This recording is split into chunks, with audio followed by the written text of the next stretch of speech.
মাঝ বৈশাখে এসে বৈশাখ উদযাপন। বাঙালি বৈশাখ নানা রং রূপ আর বৈচিত্র্যের ভরা বলেই ঘরোয়া এই আয়োজনেও তার কমতি নেই।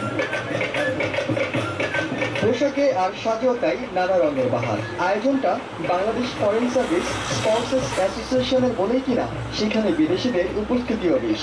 পুরো আয়োজন জুড়ে তাই উচ্ছ্বাস আর আনন্দ। আমি ফেব্রুয়ারির কাছে ড্যান্স করছিলাম, ওখানে মজা পেয়েছি, এখানে খেলতেছিলাম। চারুকলায় যাই না বলে অনেক সুন্দর লাগতেছে। এবার আগেবার সুন্দর ছিল, এবারটা অনেক সুন্দর হয়েছে। আরো অবশ্যই এটা একটা বড় সুযোগ আর কি।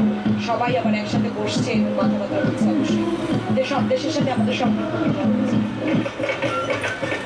বৈশাখের আয়োজন হলেও এদিন পররাষ্ট্রমন্ত্রীকে প্রশ্ন করা হয় সদ্য সমাপ্ত 3 সিটি নির্বাচনে বিদেশিদের উদ্বেগের বিষয়ে। আমরা কোনোটাতেই বিচলিত না। মোট 2700 ভোট কেন্দ্র ছিল, হ্যাঁ, তো তার মধ্যে সরকারের একটু বেশি 120 বা 125টা ইলেকশন ভোটের মধ্যে, হ্যাঁ, সেখানে গোলযোগ হয়েছে। তো সেইটাতে ভোট কত হয় এটা তো বোঝাই যাচ্ছে। এবং আন্তর্জাতিক সম্প্রদায়ের যে তাদের যে কি বলে প্রতিক্রিয়া, সেটাতেও পরিষ্কার হয়েছে।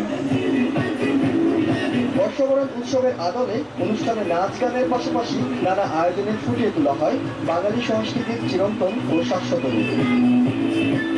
বাঙালির কাছে বৈশাখ চিরচেনা হলেও দেশের বিভিন্ন মানুষের কাছে তা অনেকটাই অচেনা।